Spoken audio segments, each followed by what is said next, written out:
Welcome to Sports Scope, the most influential sports talk show in the nation.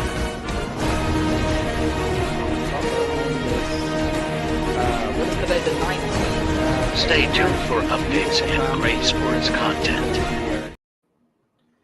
Hello, everybody. Welcome to Sports Scope. I'm your host, Robert Butler. Hope everybody's having a good Friday. I know I am. Just before I came home, another one of these deals.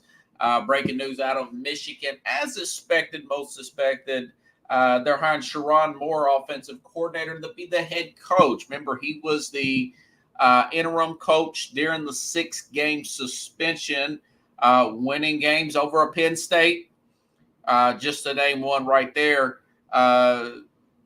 Getting big win. That was a big win, and one. I think that was a road win as well. So he's going to be the head coach of Michigan. Supposed to have Carlos New Yorker Chavez. Hopefully he'll pop up on the screen here in a minute. Either way, going to talk about the conference championship games this weekend and make predictions, give you scores and everything. So stand by, everybody. Let's go ahead and get our first and only break out of the way, and I'll be back here in 49 seconds here on Sports Scope. Hello, Sports Scope followers. The program has seen tremendous growth since going 5 days a week. I just wanted to thank everybody for your cash contributions and sharing the program with friends and families. Just a reminder, if you want to contribute to the program, go to the Cash App, the cash sign, and Sports Scope. There are other ways to contribute to the program listed at the bottom of the screen. If you want to advertise on the program, go to sports, that is sports with an S, another S, scope, SKOPE, at gmail.com, just like it's listed at the bottom of the screen. Thank you and enjoy the program.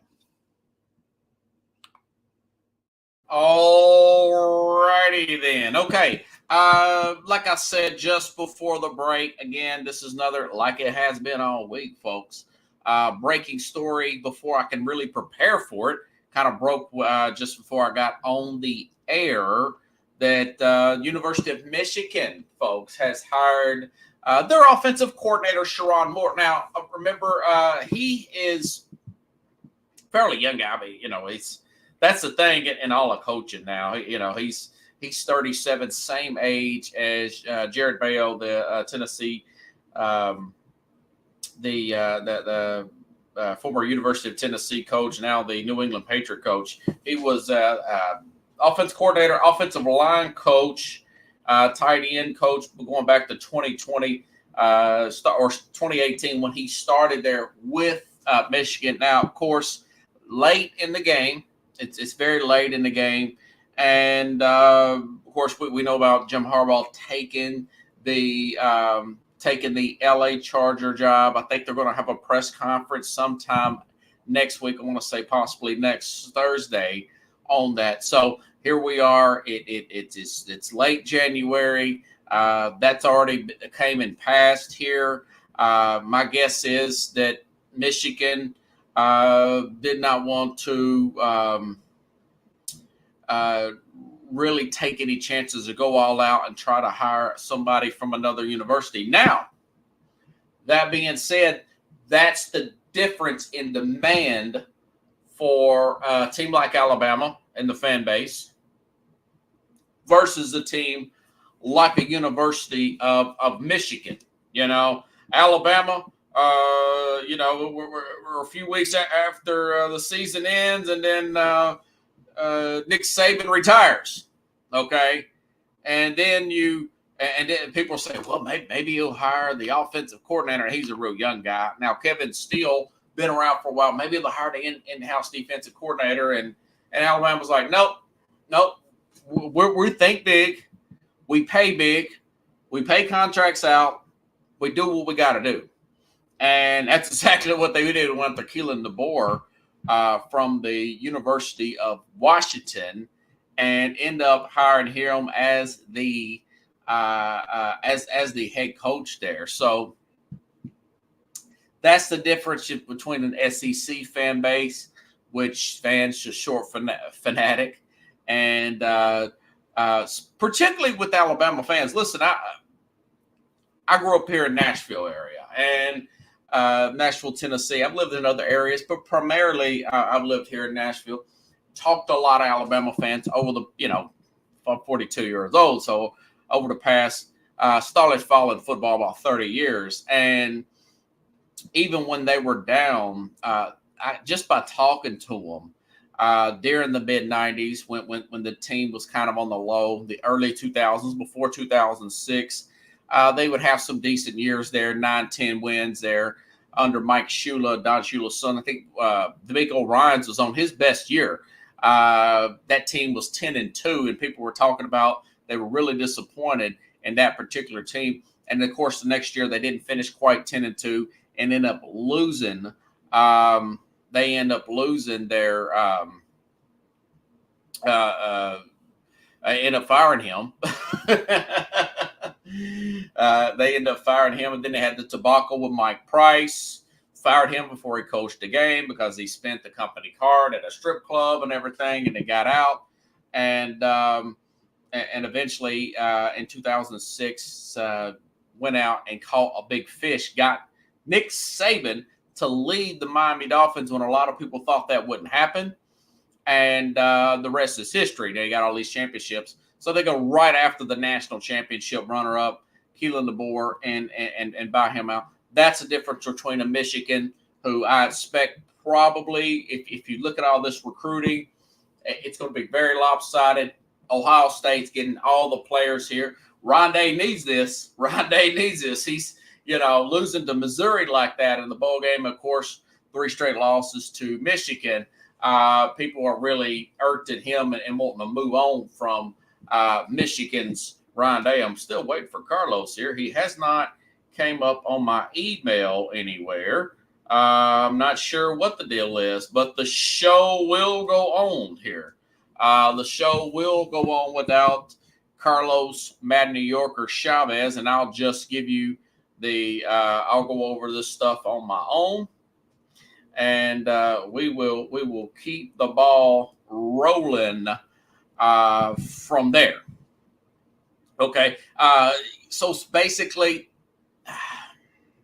this reverting back to last week, by the way, or so yesterday, excuse me. Now, and I may very well bring Mike Richmond back on the program. The gentleman with the book here. He's the author. Mike Richmond is not a reporter, and ask him what does he think about the Commanders. I'm reading even more information today that it looks like it's going to be Detroit's Ben Johnson. He's got a big game this weekend to worry about. Had a lot of job offers.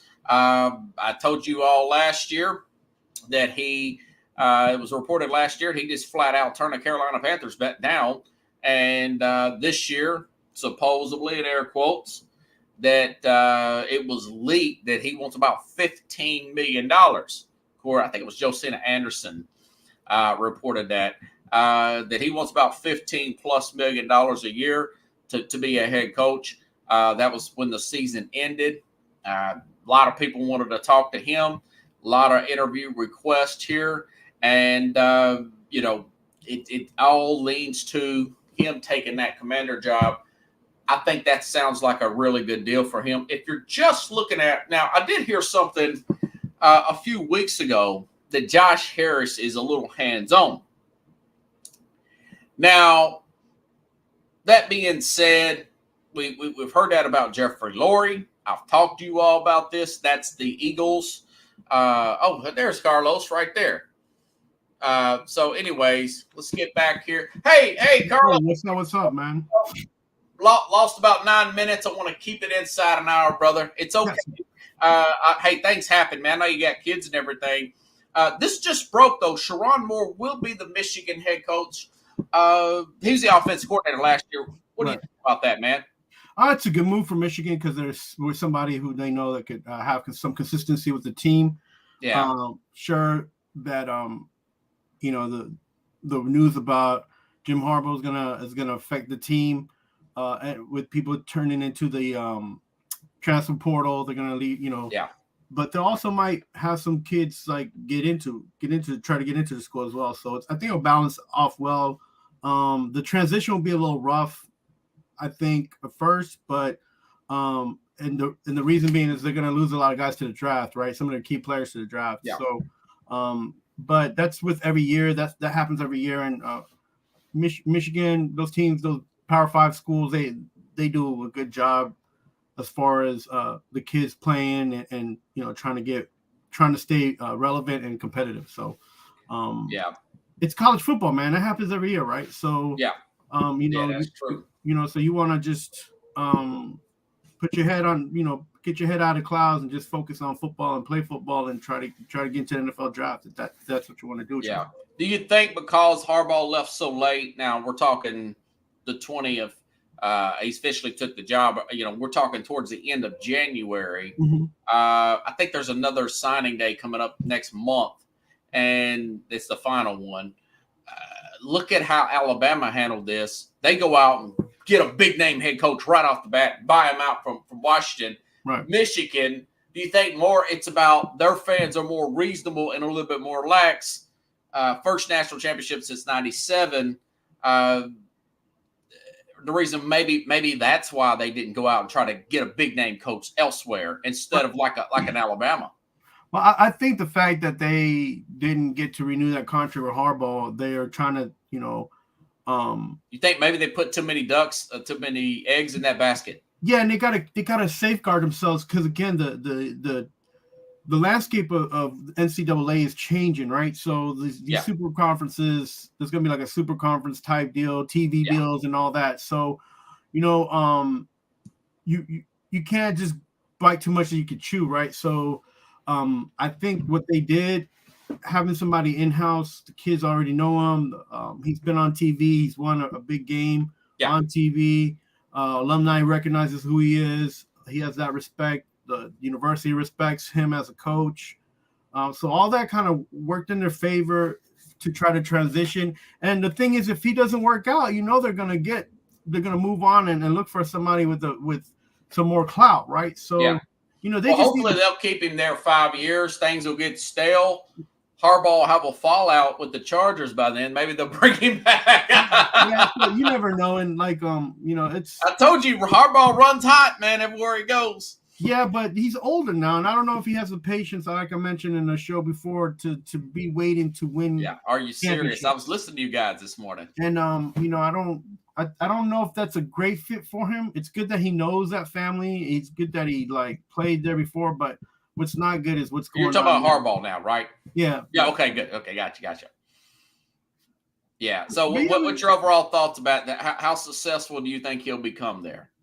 And the Chargers, I think he'll win at least 10 games the first 2 seasons, but from there, I don't know because that team's going to go through a lot of changes this year and next year with their free agency. They're going to lose a lot of those big name on the roster. Yeah. So we'll see how that works out and how he can manipulate that situation and coach them to wins, right? So I'm not sure that the Sparrows family has a patience for him to try to create a winning culture there.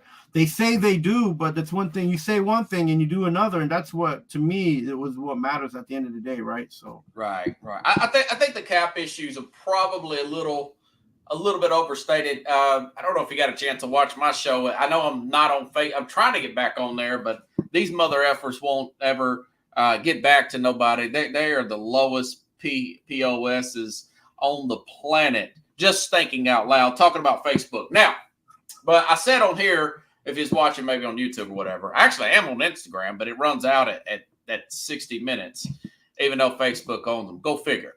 But the 2 big receivers there, Keenan Allen, Mike Williams, $32 and $34 million cap hits. They're 45 over.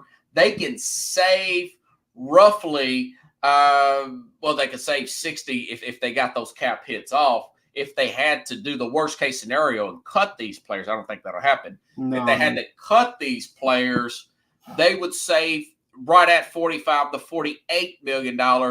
Just those 2 players alone. Not to mention they'll probably move off Khalil Mack, who's aging, and move off some other players. Yeah, Eckler's a free agent, so yeah, Eckler, you can get a running back in the draft. Pacheco's you a make seventh round. it sound like the guy who's replacing this guy is going to be 10 times better.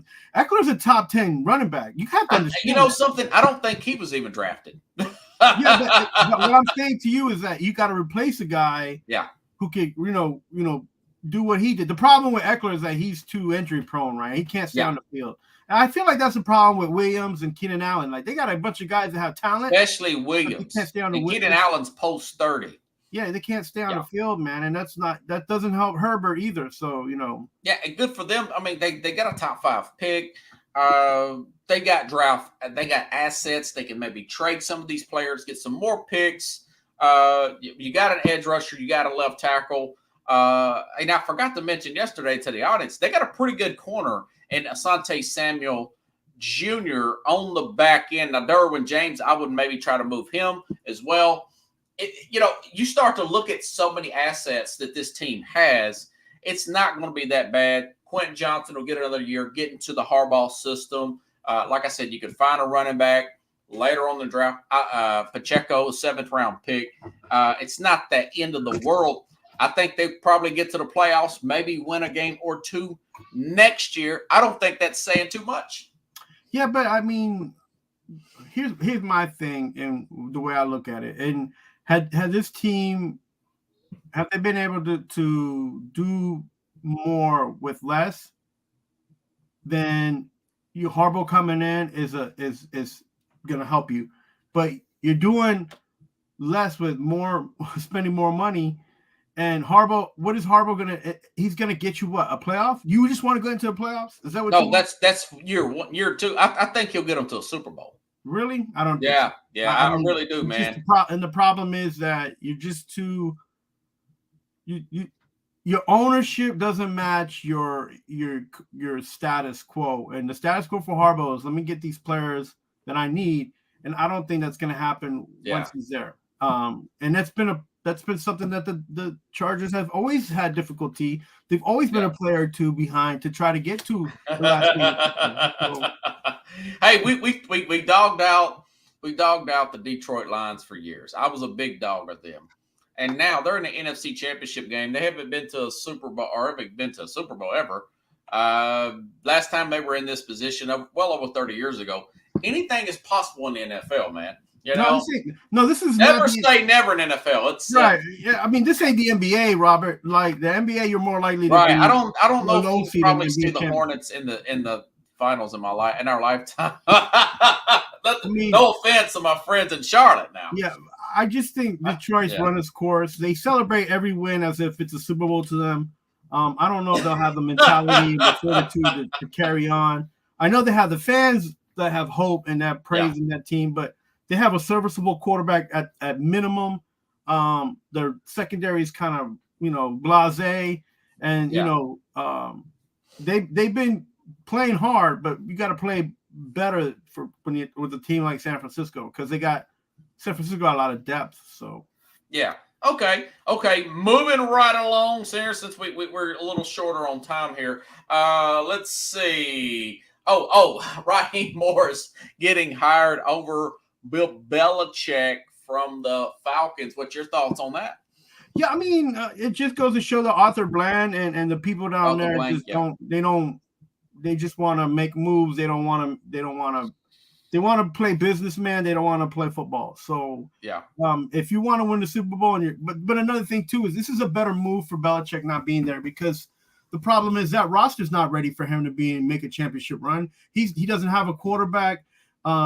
They're struggling a little bit on the defense end, which is one reason why they picked up Raheem Morris to try to affect the younger defensive players. So that wasn't a roster for Belichick to just come in and get all the wins that he needed to break the record or to take him to a Super Bowl, maybe to a playoff. Maybe. I mean, that division's so open right now, but it's a less of a headache for Belichick, I think, to be honest with you. And Raheem Morris is a better pick because he's younger. He's probably been more flexible than Bill Belichick is at his age. And we got to see who Raheem Morris brings in on the offensive side as a coordinator, and also to see what they do to get that team, on a good, to have a good structure and good foundation for them to play out. Because it just seems like they're just going out there and just running plays and didn't have too much of a plan. And I feel like them not being certain on a quarterback situation held them back the most. Instead of putting their quarterbacks in positions to win, they gave their quarterbacks options too many options and just didn't give them the right.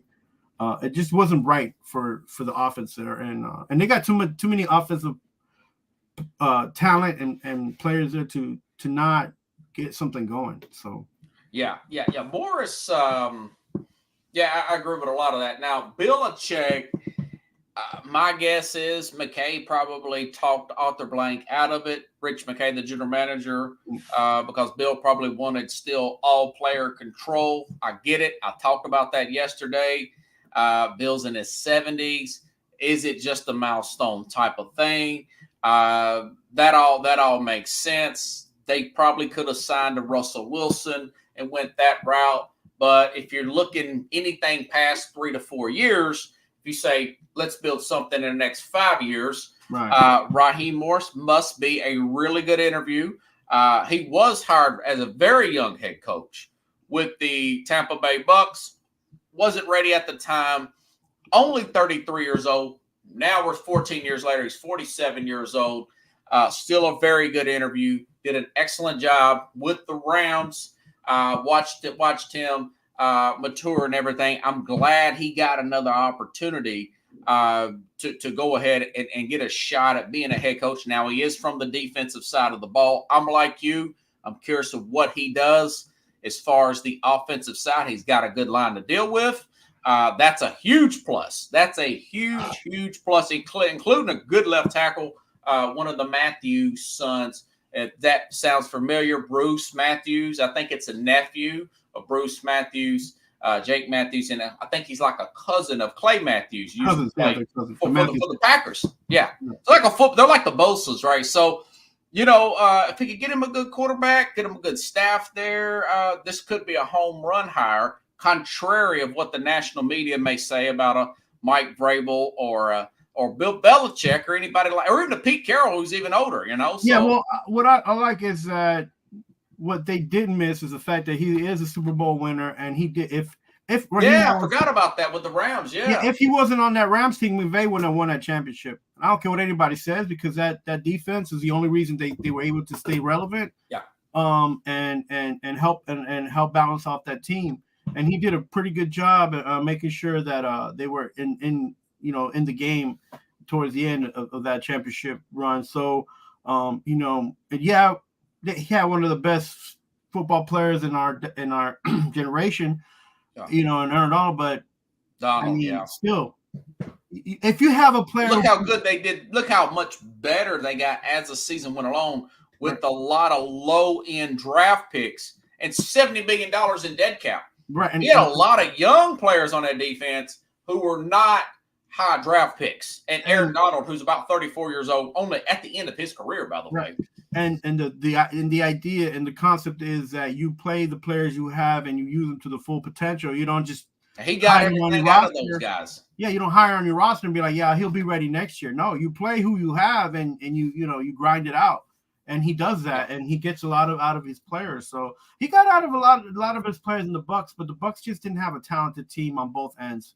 So he got the bad end of that rap. So they had no quarterback. I mean, he didn't have a shot there. It felt like they were kind of their backs were against the wall, and they liked the guy. They said, let's just roll it, because he was only a coach there for like 2 years. But at least you get the experience of having to go through a season being the head guy in charge. Here's another thought I had on that, Carlos. I mentioned yesterday, look at the facade of the New England Magic. No Mike Vrabel, Brian Flores. You could say, well, he's suing the league, but hey, he was doing really good as a defensive coordinator. No Belichick, no Bill O'Brien. He became a coordinator with the Ohio State. Who else am I missing here? No Josh McDaniels. Right. That New England facade. Yeah, I think maybe they have that kick the door mentality, as a coach, I'm not listening to nobody. I come from New England. I'm not working with nobody. I'm picking the bleeping players. Okay, when the league is like, no, wait a minute. That was Brady Belichick, right place, right time only. It's not nothing to do with none of you assistants. What do you think about that angle of a lot of the New England guys? Things are getting a lot colder around the league. Not so hot right now. Aside from Vrabel, who was a player, and I don't know if he was a coach on the Patriots, but he got hired by former ex-player Patriot coaches that gave him his start. Right. But Bill O'Brien and those guys. Yeah, and then the GM at the Titans at that point was from the Patriots. Yeah, John Robertson. Yeah. So I don't. I think Vrabel is different compared to all the other guys, other names you mentioned. Different in a way where he was a player who was a top-rated player. Yeah. And he was always consistent as a player. And not to knock those other coaches, not to say that doesn't matter, but then he had a different insight than those guys, and he has a different attitude than those guys. So when you're a championship football player and you become a coach, there's a different you have a different perception of you have something to stand on as a leader, right? You're like, I got 3 Super Bowl wins and I've been at 10 playoffs, right? So guys are like, well, this guy, he understands, right? But when you're a coach and you say you've won a championship as an assistant coordinator, so it's a big deal, but it carries more weight when you've been that player that's done it. So not to say that either one is different, but But why do you think it's so cold on those with that New England? Why don't you think Vrabel didn't get that job, or maybe he didn't want to interview for it? I don't know. Yeah, I think he knows a lot about Atlanta because he sent Arthur there, and I'm sure that's true. Arthur talked to him a lot about He probably called him, said, "Don't even interview for it." Yeah, like or just been like this might not be a place for you to to set up at, and people talk around the league, and look, I mean, I'm sure if you're an owner, in the back of your mind, you're like, even though this guy's from the Patriots, what have you done for me lately? And then they also know that historically the Bill Belichick tree line doesn't go and fare very well outside of Patriots. Not that they're it's one of the worst to be such a great coach. Right. So, I mean, Shanahan's trees got him destroyed. I mean, don't even forget about Bill Walsh's tree and who was the other one? Parcells had a good coaching tree here. Hey man, you lived here in the Middle Tennessee area. You're a big Titans guy.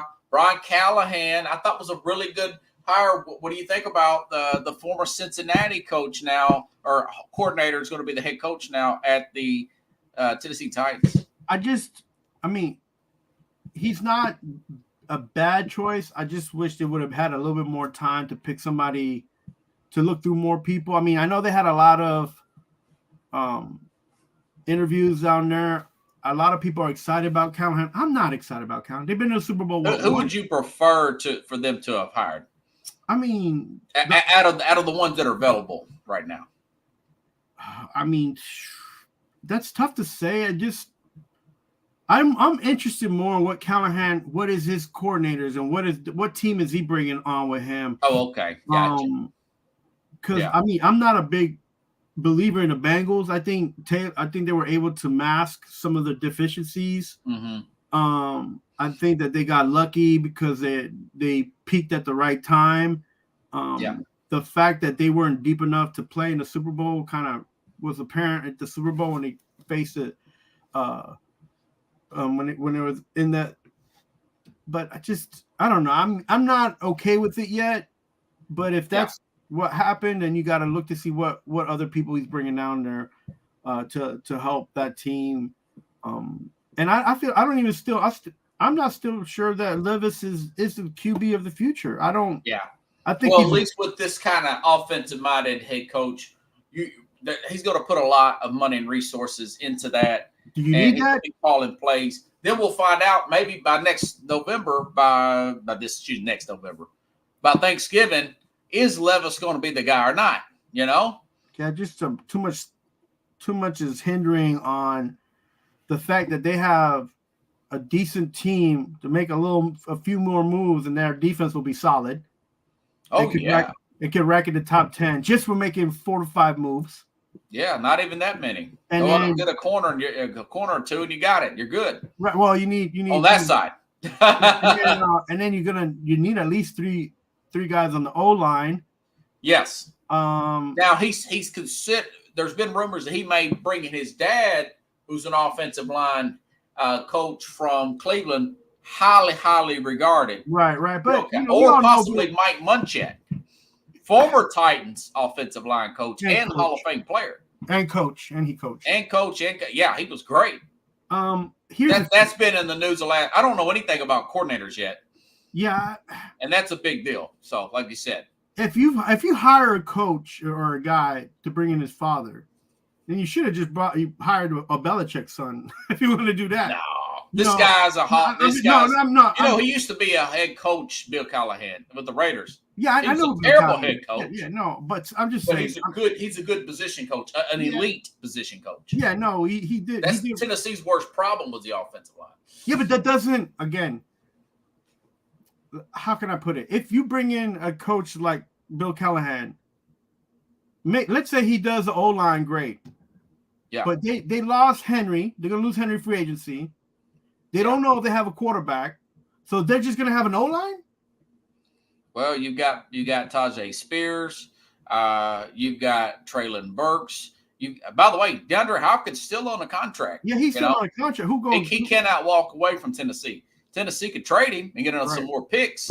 Right. No, but that's what I'm just saying. Like, they're putting themselves in the Giants-Jets situation where they're like trying to. A coach will get you started, and your roster is what your roster is. Yeah. But don't reach for something that you don't.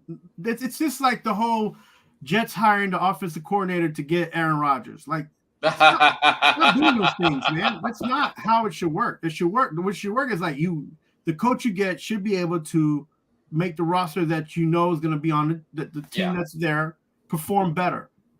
That's it. Yeah. And then you work with getting people that you can on the free agency side and then also in your draft class. But you can't just go and be like, if I get this guy, then he's going to bring in they picked him because he's a good offensive coordinator. You look the way Jake Browning played. They slung it down the field even with Browning in there instead of Joe Burrow, which tells me the guy is a good schemer. It's not all Joe Burrow. They finished 9-8. And by the way, coaching's a big deal in the NFL.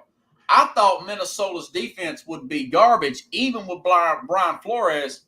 Flores really did a good job stabilizing a defense with no names on it. Yeah, Wink defense. Yeah, Wink did it for the Giants. But Wink did a good job with the who's the other? That offensive line coach, that Bill Callahan guy, the Browns lost their starting right tackle and left. If Tennessee would have done that, we saw what that result is. That's 5-12 actually. They also lost their running back in the first. Yeah, Nick Chubb.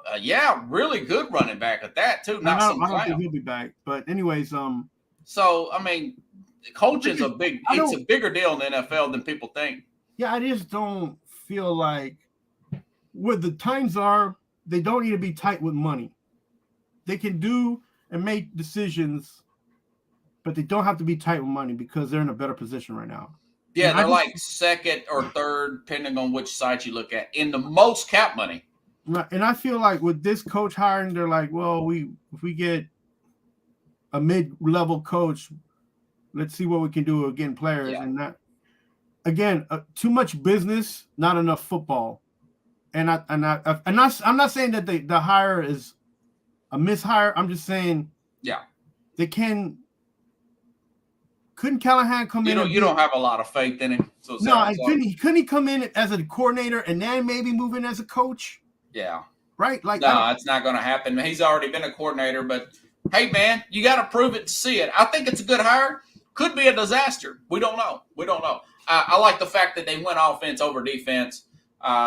See, I don't like that because they can't just transition from a defensive mindset to an offensive mindset. You can't do that. NFL, you can. This is not the NBA. You can flip your roster pretty quick, man. Yeah, but they don't have to. That's what I'm saying. You can add 5 players to your defense, and you're already a top 10 defense. They can add 2 players and be okay. But I'm just saying because of I'm talking about depth. I'm talking about also having depth. You know? Yeah. I get you, dude. Let's see. You know what? Real quick take here. Back to the round ball. Doc Rivers. Milwaukee Bucks, man. Second, and I understand why they fired Adrian Griffin. They were 27th in defense, but hiring a guy like Doc Rivers, what a choke artist. What do you think? What do you think about that hire? I think they need to make it to the finals. If not, that's a total disaster of a hire, if you ask me, because of his playoff collapses. First and foremost, that whole situation is just eerie right now. What's going on? Also, the backstory on the coach and his daughter and all. There's just too much craziness. What did you hear about? I don't know about. What do you mean with his daughter? He had a grandson that passed, and they just Adrian Griffin, really? Yeah, there's just a lot of backstory and too much that Ron Artest mentioned also on the podcast. There's just he's mentioning that. That's good stuff. I didn't hear that. They're saying that it could be something like has to do with his family and more. It's more about his personal life than basketball. But oh wow! At the end of the day, whatever's going on in Buckland, they got to understand. The GM has to understand one thing: is that he made some moves, but he didn't make the right moves to move forward. He made moves to be relevant, but he didn't make moves to stay relevant and move forward. And what I mean by that is that you made all these moves on the offseason, and your age grouping went from 32, 33 to like 30. Like you didn't get younger. Yeah, that's true. And that's going to affect your play at the end, no matter. Yeah, Damian Lillard's like 33, pushing 34. Yeah. So you turned yourself into the Eastern Division Suns. Like you went from. That's a good point. Other than Giannis, and I'm not saying they're not going to be competitive, but to what extent? Like you wanted to get back to the championship, you make moves to push forward and to get better, not to get older, right? Yeah. So what do you think about the Doc Rivers thing, man? How do you think this is? What is considered a success for Doc Rivers? Just win the championship this year? He ain't gonna win the championship, man. Like for example, I brought up Cleveland firing David Blatt, bringing in Ty Lue. They win the championship in 16. That would be considered a success for me, or at least getting to the finals, getting back, getting past Boston. Right. So if I'm the GM and I bring a guy in like Rivers, because then you sit down with him and say, what 2 or 3 players do I need for depth and that are young that can keep us relevant and competitive? Because that team the Bucks have now, they're not going anywhere except for the emergency room come playoff time. Yeah. I didn't have them getting past Boston in the preseason. Now I really think that they're and now I'm also hearing that Giannis is turning into a bit of one of these he was this humble guy from Greece. Now he's turning one of these American diva LeBron-like basketball players behind the scenes, pushing stuff. I don't care if Giannis is like wanting to be on a box of Wheaties and drive on a limo all day. Just make sure when you get on that basketball court, you do your work, because you're getting paid, and the team is counting on you. Yeah, because they put all their eggs in the basket on that guy. So, but again, he ain't gonna be able to carry the team if the team is older than you and I. You know what I'm saying? Yeah. If you combine ages, it's a wait and see approach. I give that one a thumbs down. I would have took a chance even on a Jeff Van Gundy, Kenny Atkinson from the Warriors. If you're going to make that move and fire somebody, go out and get somebody else. Don't get Doc Rivers, a choke artist. Yeah, but I feel like the reason they got a guy like Doc Rivers is because he won in 08. He's an X's and O's basketball coach. What happened in Philly ain't his fault. They didn't listen to him. That he be screaming up and down, hey, do this, do that, and 3 players are doing whatever the heck they want. So he wasn't the fault that Philly lost. Yeah. He was just part of a team that was failing anyways. Yeah, I hear So, you. you know, like I remember I would talk like, look, you watch the game, you see. Well, he did that with the Clippers too. I mean, he's he's a guy that he's a good salesman, and he kind of these last couple of jobs kind of weaseled his way into. But hey, look, he's a good coach. He's not a great coach. Right, no, and again, he's an X's. Oh, if you're I don't even know if he's a good X's and O's guy. I'm not really sure about that. I'll have to look in and study that. So, but like you said, you don't think they're going to win the finals, essentially. Okay. They not with the team they have now. They're like I said, they're the Phoenix Suns of the East Coast, man. They need them. They need to make a few moves to get younger. Yeah, that's true. Okay, do a quick recap, Chief, and then we'll get to these championship games. Remember I told you last week, I said, listen, man, the 49ers and this Raven team both had 3 weeks off, and I think they'll look a little rusty early. Mm-hmm. And you got to admit, by halftime, both of these teams, Green Bay, especially Green Bay, but it was a tie game with Houston at halftime. If it wasn't for that 47-yard field goal miss, they would have been up on the Ravens. Do you think that those layoffs really hurt these two teams, or do you think that maybe the other teams are just playing that much better? I think that the teams were able to try to match up with them in the first few quarters, but there's one thing to match somebody, and there's something else to like just go out there and beat them, right? Yeah. So, and those teams don't have the capacity to beat other teams, which is why they kind of slowly got into the playoffs. Let's start off with what happened with the Ravens and in order. Yeah, what do you think? So with Ravens, you saw Lamar was struggling. That defense got to him. But they got him with a couple of blitzes before halftime. Yeah, but if you flip it over, Stroud was trying. He was trying hard to get points, trying hard to do things. Yeah. And they weren't. Had they been able to play a clean game in the first 2 quarters and stay in the game, it would have been different. And that Ravens defense, they did what they did. Remember, I told you, you're gonna go out there, you're gonna see that they're gonna hit these guys, and they were hitting them. They just weren't making it progressive and getting positive yards and scoring points. Could not run the ball whatsoever. No. Yeah, but they were hitting. Really clamped down on Houston. Yeah, but they were hitting them, so and that made a difference. So and Stroud didn't drop passes too by Houston too, man. Especially Dalton Schultz. And Stroud wasn't comfortable throwing the ball. So that was good. It was good for the first 2 quarters. The third quarter came up, and then the Ravens just took off. So like an onslaught there. But Ravens, hey, look, they were the better team. Kudos to them. Yeah, but remember, I mentioned that too. If there's a team that's gonna these teams, the 2 teams that are remaining, San Francisco and Baltimore, they get better every quarter. Yeah, like they start, moving it, and then they end up getting more balance and playing better towards the end. You could tell that their timing was getting better. Yeah. So. And Lamar's like, you know what? I'm gonna save these rested legs. I'm not too sure about these cats. They're not quite open. I'm gonna go ahead. He ran for 100 yards in that game here. He played smart, didn't try to rush it. Really impressed by the way they finished that game. And in Green Bay, I tell you, man, Packers, boy, those skill players, they look really good there. I just thought that Jordan Love, overconfident at the end, too many bad throwing against his body like that. He looked like a guy that was a first-year starter. What do you think about that game? Yeah, just you saw that they couldn't take advantage of the 49ers not doing anything in the first half. Right. And I thought the rain really hurt Brock Purdy.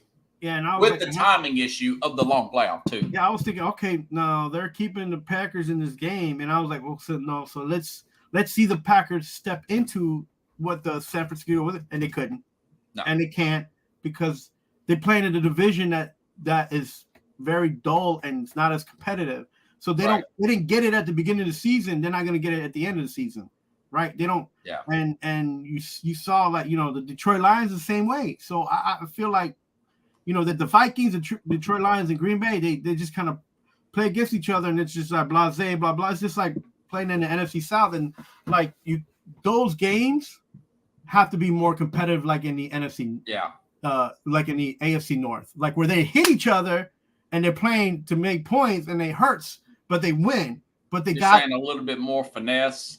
Yeah, it's just, and so I just want competitiveness, like a little bit more, just grinding it out. And these teams, they were not used to that, and the Packers did not. You saw that they're not consistent, and they went in there, and you saw that quarterback, he needs a little bit more time to progress and build his skills. But that team, they're the youngest team to win a game in the playoffs since the early 70s. It was a crazy stat I read on that. I thought, wow, man. Yeah, so much young talent there. You just hope they can put it together and move on into next season. I don't think so, because LaFleur has been there for a few years now, and every season he's getting rid of DCs and OC. Yeah, they did. They moved off Joe Burry. The Barry or whatever the DC. And if you're a player that's been there for 3 or 4 years, you're like, come on, man! Like we're so close to winning. Is the offensive coordinator or defensive coordinator really the difference? It's like LaFleur had that in his mind. He's going to fire Barry no matter what, even though the defense played good in the playoffs, getting pick sixes and stuff. And so that's the Packers for you right now. They're in the transition stage. So you thought that what was your thoughts of? I thought basically Mayfield lost that game. He took too many sacks. He always thinks he can get away from the pass rush. No. That's typical Mayfield for you. No, so what happened was, and I don't understand, and I was watching this game just like everybody else, but why are you putting this guy under the center and keeping him in the pocket? That's not his game. They literally tried to make him stay in the pocket, or he kept himself in the pocket, and he's not good there. What would you prefer him doing, rolling him out? Yeah, he's got to roll out. He's got to bootleg. He's got to move around because he can throw. He's one of those quarterbacks that actually get better as the game goes. If he's throwing on the run, if he's in movement, if he's he makes some big throws there to Mike Evans. And my thing is, you can't roll him out too much because he thinks he's faster than what he is when he tries to run to the sideline and he gets caught and he hangs on to the ball too long, and that caught up with him. And by the way, I mean, being said, he played better than I thought they would, but Detroit, they had too many players at the end. I just feel like they didn't make the mistakes that Tampa did. They had two turnovers. That's right, because the Tampa Bay's third and out was fast, like almost every 2 or 3 possessions. And the thing is that they kept him in the pocket, and that was, to me, I was like, what am I watching? This isn't like him. This is not a game that he's going to be doing well in if you have him under the center. Look, you have to also understand this about him, Baker Mayfield. He's not that tall. So all he has to do is, if you keep him in the pocket and he's trying to throw, guess what? You just got to put your hand up. And that's why I would not give him a big chunk of money. Well, I hope that these teams are not stupid enough to give him $40 million a year. You know? But here's the thing. He would be a better starting quarterback depending on what you have on the team, what arsenal you give him. Right. So I would pick him over Goff any day. Oh God, man, you are crazy. No way. Because here's the thing: a guy like a mistake-prone quarterback over a guy that's in an NFC Championship game and a Super Bowl. I don't know about that. Let's move on to Kansas City, Buffalo, man. What I say? Hey, Buffalo. Buffalo, man, they pulling in guys off the street to play linebacker. Kansas City made them pay for it. We both called it pretty close. We were pretty close to the correct score in that game. Josh Allen running like crazy. They reverted back to the old Buffalo ways. Kind of saw it coming. What do you think about that game? Any takes on that particular? I mean, people think I'm crazy, but I'm telling you, like, you have a 1,000-yard rusher finally on the team, and you give him the ball 10 times. Come on, man. They should have got it to him more in the flat. That is a Sean McDermott issue. They're real stubborn up there. They're going to keep McDermott, and their window's closing. That window's just going like this, brother. That thing's like a warp, and you I'm better jump in it. You're going to be in the outer world. The way they've been doing it in Buffalo, they window's been closed since 1984, bro.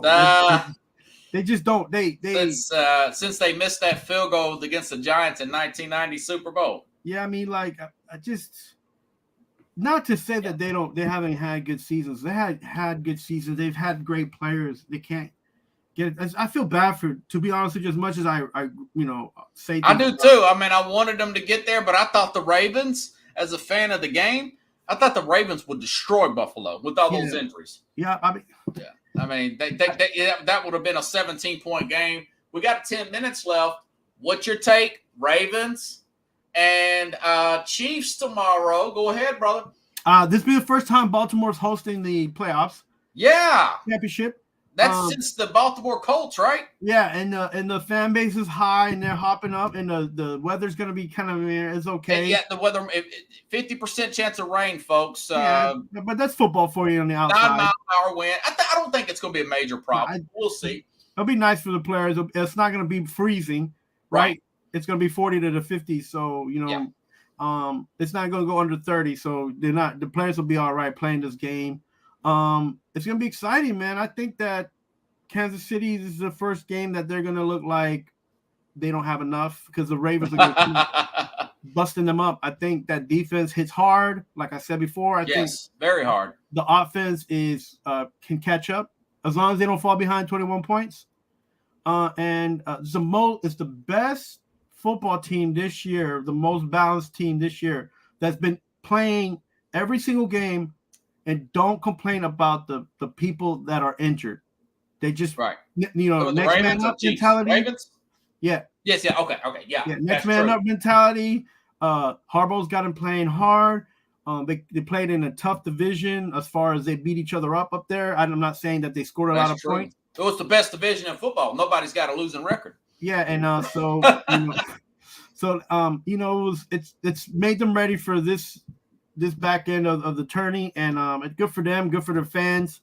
I like Kansas City. I like Mahomes, but I don't think they're deep enough. I think also that their defense is a little bit too young. I'm up 3-0, Chad. He can only tie me because we only got 3 games left.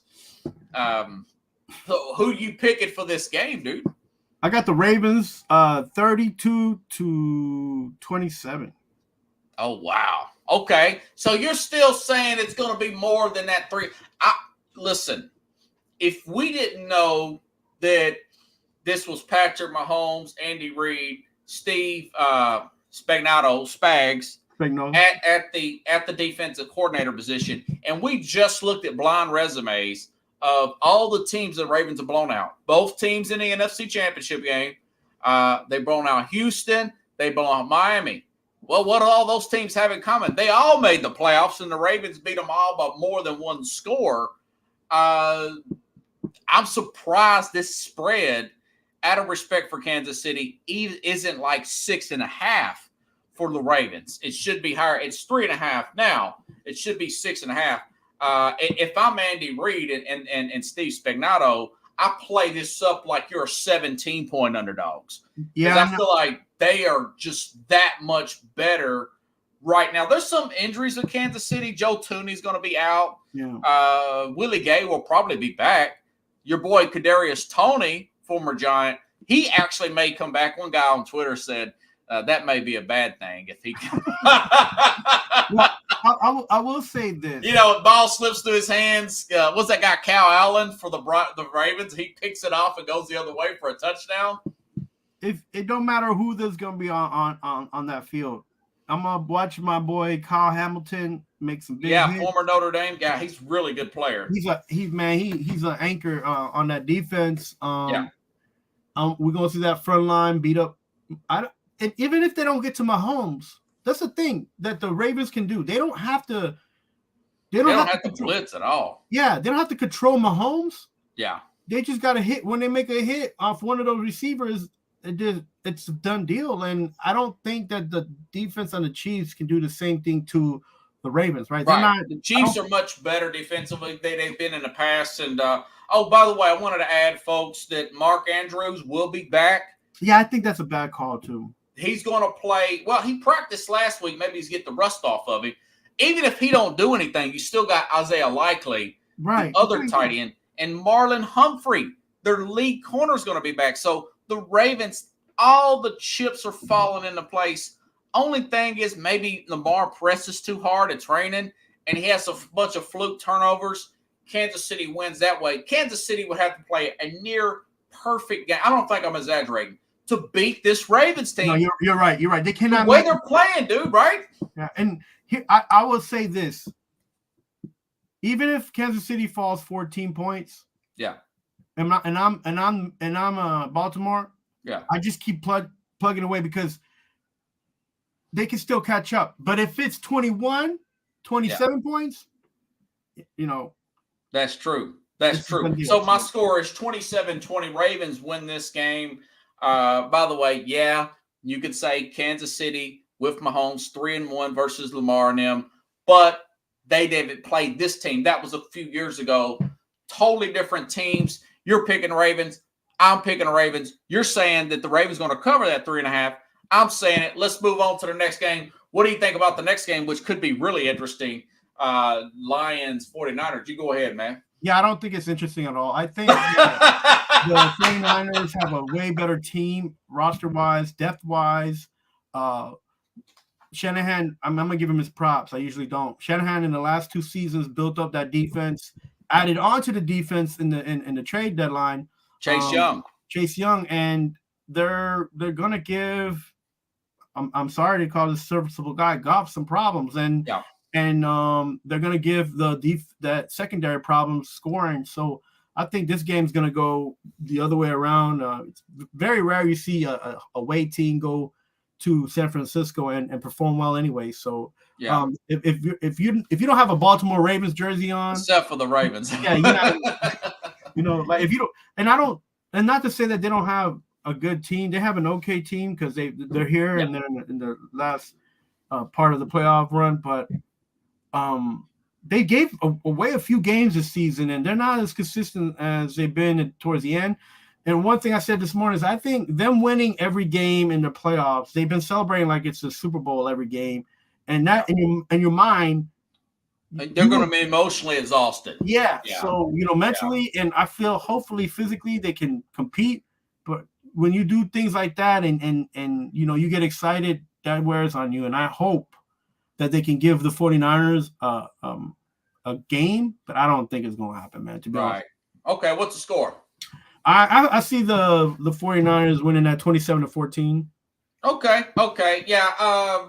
Listen, Baker Mayfield, listen, I've criticized the guy in the past before. Listen, that 400 yards of total offense, over 400 yards, 350 by Mayfield, that's at Detroit. Now you're getting a team who's got Deebo Samuel. By the way, Samuel's not even on the injury report now. No. He's going to play with that shoulder problem. He's going to play, not even on the injury report. There's some that Ragnow guy, the center for Detroit, will play. That's good news for the Lions. Khalif Raymond will not play. I don't think, and plus Detroit has a guard out. This guy named Gerard Jackson, 10% chance of rain. I think that they're more settled in, this 49er team. I think a guy like Brandon Ayuk has a good game. But listen, good offensive line there. There are some holes in that Frisco defense. Detroit's going to score some 31-26.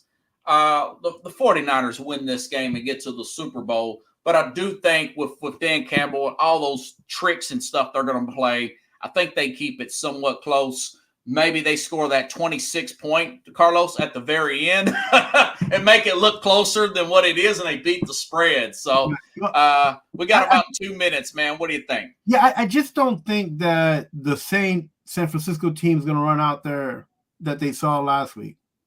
So Detroit a lot more crisp. I would agree with that. Detroit goes out there and thinks that they're going to see that same team and plans with that in mind. That we could do what Green Bay did because we are almost like Green Bay, except for they're better at this and we're better at that, whatever, because they're in the same division. I think that would be a poor mentality and poor mindset. So he better have a better game plan and they better just go out there and play. I mean, Yeah. Well, I can't wait to discuss these next week. You were on Are You Serious? 9 a.m. Eastern every Saturday, and you still do your other shows, right? Right. I'm on here with you, and then on Thursdays, on Wednesdays, we do at 9 o'clock, we do the NFC East roundup. We've been doing the playoffs this week.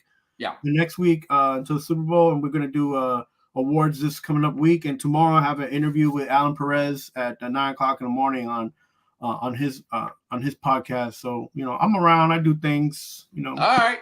Appreciate it, buddy. Hey, you have a good weekend. You and too. I'll see you next week. Enjoy football, guys. Thanks, everybody.